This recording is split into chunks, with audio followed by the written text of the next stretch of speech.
সম্মানিত দর্শক শ্রোতা, পরম সৃষ্টিকর্তা যিনি অসীম দয়ালু, শুরু করছি তার নামে। আজকের বিষয় -2 নাকি অন, নাকি নিজেকে পুনর্বাসন করতে চায়। আপনারা 5ই আগস্টের পর মনে করছিলেন এই বাংলাদেশে মনে হয় সুস্থ ধারার রাজনীতি ফিরিয়ে আসবে। আমরা এই সাধারণ জনগণ যারা, তারা এই উপদেষ্টা পরিষদের অর্থাৎ অন্তর্বর্তীকালীন সরকারের কাছে অনেক কিছু প্রত্যাশা করছে। আমরা অনেকেই বলেছি ফ্যাসিবাদ চলে গেছে, ফ্যাসিস্ট সরকার চলে গেছে, কিন্তু চরম ভাবে ফ্যাসিবাদী এখন শব্দ বের হচ্ছে। যাই হোক, বাংলাদেশে এই যে অবস্থা, সেটার দায়ভার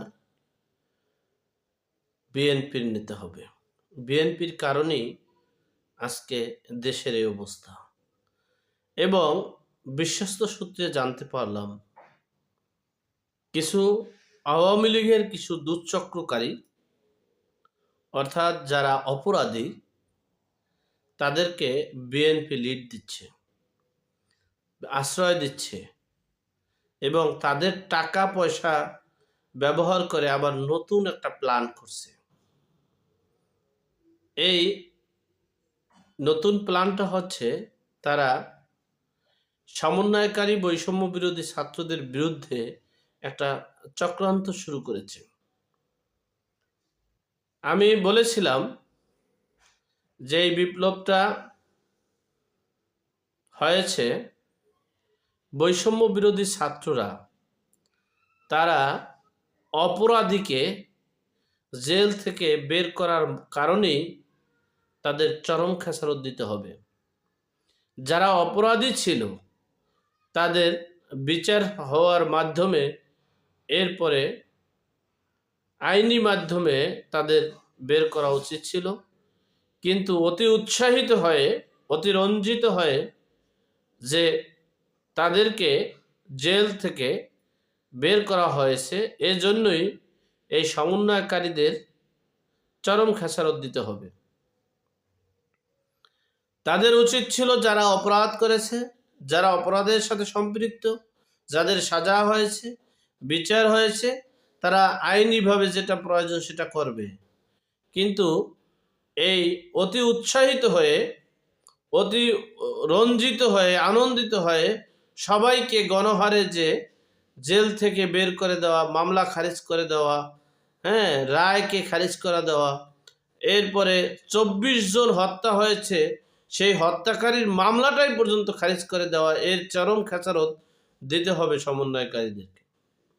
এখন বিএনপি এবং আওয়ামী লীগের কিছু স্বৈরাচারিতা যারা আছেন, যারা সুস্থ ধারার রাজনীতি করে, যারা আওয়ামী লীগ ত্যাগী আওয়ামী লীগ তারা নয়, যারা সবসময় অসুস্থতা পরিবেশ সৃষ্টি করে, তাদেরকে আওয়ামী লীগে তাদের আশ্রয় দিচ্ছে বিএনপি এবং তাদের মাধ্যমে সমন্বয়কারীদেরকে ধ্বংস করার একটা প্ল্যান করছে।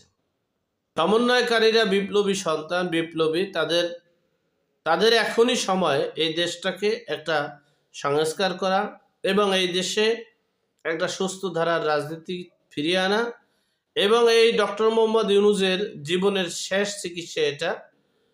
তিনি এই সমন্বয়কারী বৈষম্য বিরোধী ছাত্রদেরকে সমন্বয় করে একটা কিংস পার্টি তৈরি করে দেশে একটা নির্বাচন করে তাদেরকে ক্ষমতায় দেওয়ার একটা সুযোগ আছে। আর সেই সুযোগটা যদি হাতছাড়া করা হয়, তাহলে তাদের জন্য চরম খেসারত দিতে হবে।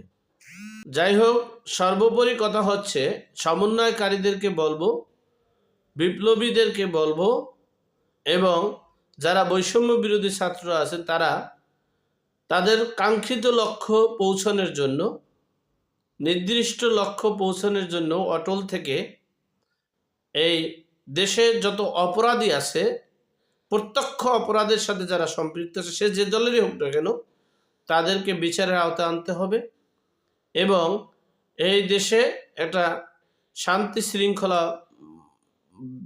মানে ফিরিয়ে আনতে হবে এবং দেশে এই বৈষম্য বিরোধী এই সমন্বয়কারীদের নেতৃত্বে একটা মানে দক্ষ এবং সফল একটা রাজনৈতিক দল গঠন করতে হবে।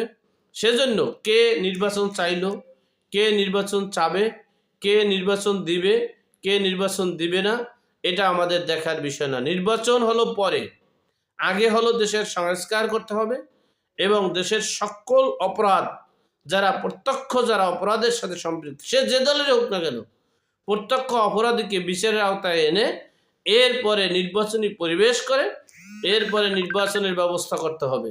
যে যেখানে আসি সেখান থেকে সকল অন্যায়ের বিরুদ্ধে রুখে দাঁড়িয়ে দেশকে রক্ষা করব, সমাজকে রক্ষা করব, এলাকাকে রক্ষা করব, এই প্রত্যাশা রেখে আজকের মতো এখানেই শেষ করলাম। ভালো থাকবেন, সুস্থ থাকবেন। আসসালামু আলাইকুম।